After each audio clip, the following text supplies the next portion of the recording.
Howdy guys. Been a little while. Apologies, trying to keep on top of things. New baby's making it still kind of hard to sleep, as you can imagine, especially with so many Rugrats.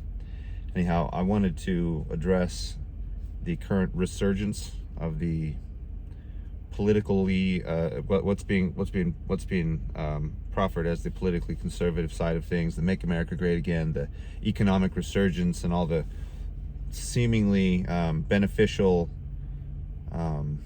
prospects that this particular type of regime could bring. Because let's not be foolish. You know, the last round of Trump, for all of its moral degradation, did come with a decent amount of economic abundancy, right? In this United States, and the way that everything's structured, I find it really hard to believe that things could just crash down, because there's so many layers designed to kind of keep the beast alive. But you know, the reality is, well, as the verse says, and this is one where the King James truly fails us, but you know, the love of money, you know, is the root of all kinds of evil. This is one where the King James is horrible, because it says the root of all evil, which is absolutely wrong. But the point of the matter is money is a constantly twisted and in and of itself kind of usurious. In other words, it's almost like our money system is 100% built on usury and lending and interest rates and scheming, and I'm gonna say it, a form of slavery, right? I was speaking recently to a fellow Christian. I don't want to name names or give away too much information for privacy's sake, but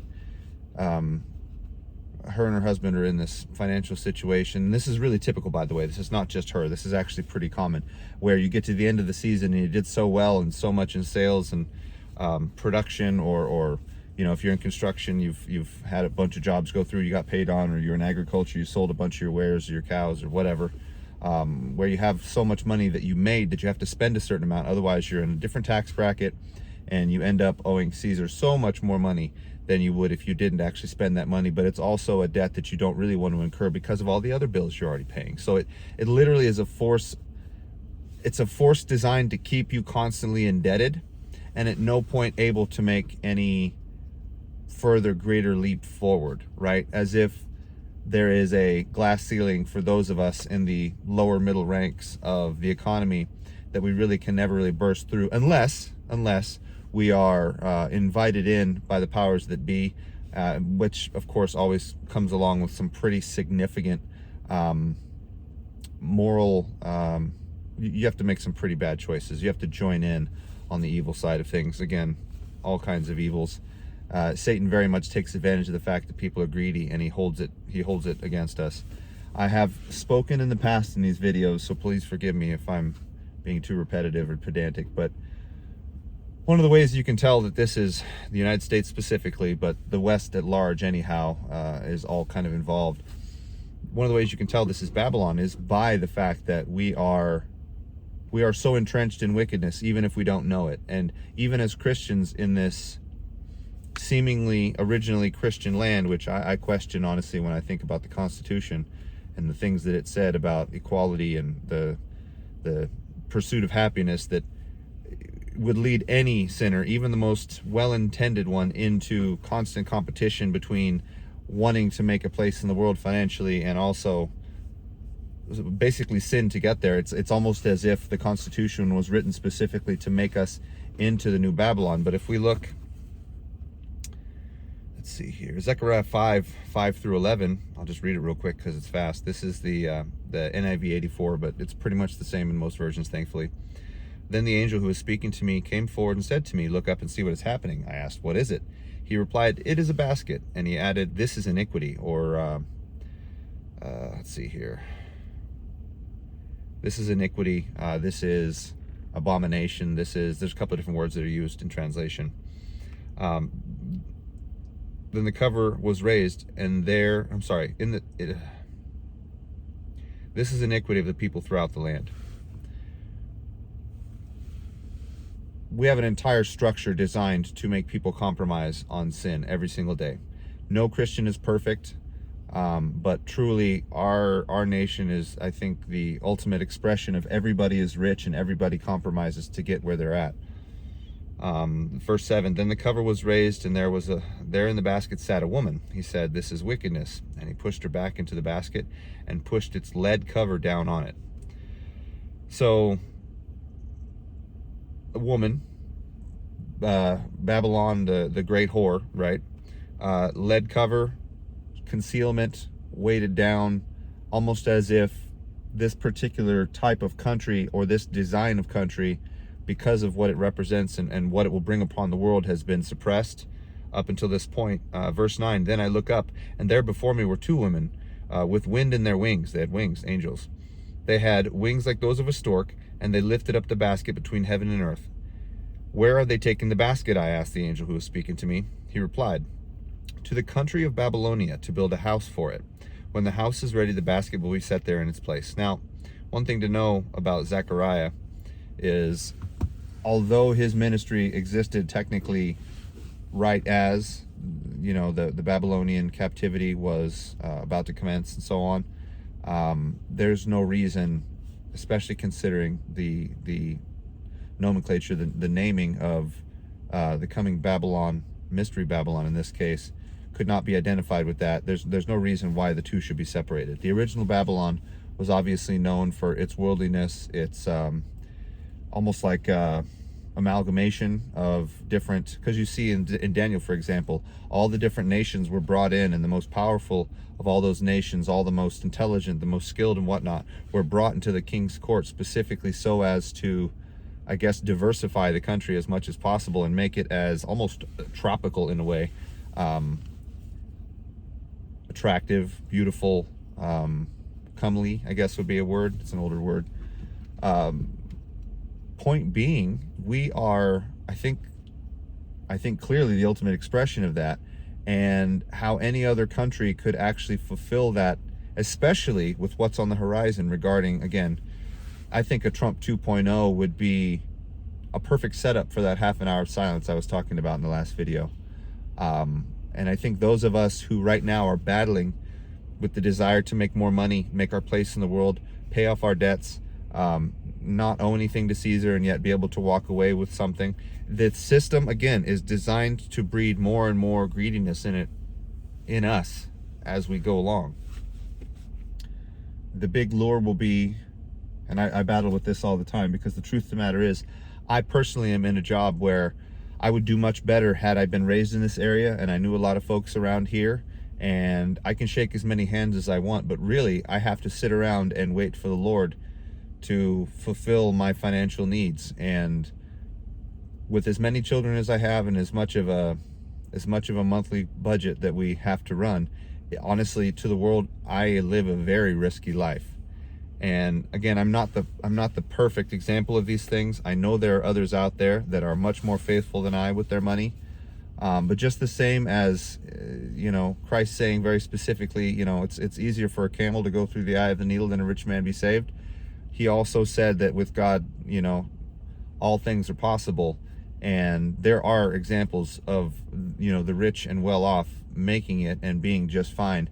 I have also heard many times of people that have decided to put their foot down in faith no matter what, lose everything. And I think that in and of itself is a great testament to faith as well. My point in all of this is holding on to money, fearing having to pay your taxes, wanting to have a grandiose life in this life of sin before the Lord comes, before all debts are settled, before the white throne judgment, before eternity comes.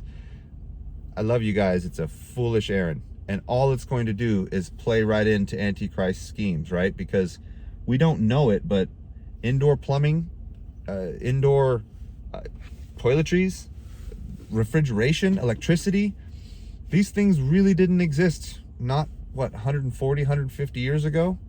These are all modern inventions designed to give even the poor masses a feeling of entitlement. We live in the land of I deserve, I'm entitled, I'm a victim. And it's all because, don't want to be crass or crude, but we've had certain parts of our bodies cleaned that before that roughly 150 year ago period was a much more difficult thing to have done, right? Public toilets, public bathhouses, you know, having to get water from wells by hand instead of by pump. You know, the fact that automobiles, I'm sitting in what I would say is not a great automobile, but you compare this to anything that existed 100 years ago, this thing is a chariot from the heavens. Let me tell you what, like, we are so spoiled, it's not even funny. And there is going to come a time very quickly, unfortunately, in not too many years, where most, if not all of this will be taken from us. And we have to be willing to walk away from it. We have to be willing to trade all of our earthly wares for those heavenly rewards. And we have to have the right mindset about it too. I'm not saying all of you should go out and risk the biscuit like I do. I'm in a position where I have no choice. Maybe you are too. And I'd say that's a good thing, by the way, guys. We all need to be tested. We all need to grow closer to him. We all need to accept that thorn in our flesh, which in our era may very well likely be financial, right? We live during a time where medical advancements are keeping us alive longer, even with all these ailments that would have normally killed us. You know, all the ability to interface with other people, it's a curse and a blessing, mostly a curse, let's be honest. But the fact that we can stay in contact with people that are hundreds of miles away without having to send a pigeon or wait for a rider that might be killed by bandits to deliver, you know, a couple pieces of paper is pretty amazing, right? So there's a certain amount of raw living that every Christian should always have in the back of their mind. A certain amount of basically willingness to be thrown into the fire at any point. And I'm praying you guys are all growing towards that. You're all learning and accepting the fact that with God everything is possible. And just like in Ecclesiastes, we should be learning to be happy with the basics. We should know that, you know, the rich man seems to have everything, but the truth is he goes to bed with all kinds of toils and troubles in his mind. He lives a very almost mentally persecuted life, really. He's heaped up so much stuff in this life that he's avoided the one thing that matters most. And even as poor, wretched, basically nothings to the world, we can still have it all. And our time is coming. If you're worried about life being boring, that will end very quickly. Anyway, don't want to ramble too long. We need to have the right mindset about Caesar. He is temporary. For the time being, he is here specifically because this world is mostly unbelievers, and the Lord is just exacting that separation as the sword that he is and his word is between the believers and the unbelievers. And it's going to go on until the end, and there's going to come a time where our comforts go away, and we should not fall prey to the usury and the slavery and economic manipulation. And we should do it in the power of the Spirit. I'm praying all you guys are doing well. Hopefully your weather is something that you're able to deal with and live with. Personally, I kind of like this, except when it gets to where it's 2 foot deep. It's not good. That becomes a pain, but snow plows are working well. It's about to be interesting. Again, I'm not a prophet, but I think the writing's on the wall regarding how the next couple of years are really going to turn out. We're starting to see the European states rebel against their socialist leaders, so we're going to start seeing, I think, this, again, and I say it with quotes, conservative uprising throughout those states against the socialist powers that be. The created boogeyman's that Antichrist will soon overthrow, and there's going to come some turmoil with that, because here in the United States we're going to see some of that too, although I think we are primed to be the biggest of the bunch, and I think it's intentional. And I think you guys should keep your eyes peeled as much as I'm trying, perhaps better. You guys probably have less distractions than I do. Bless you guys. Hope you guys found this useful.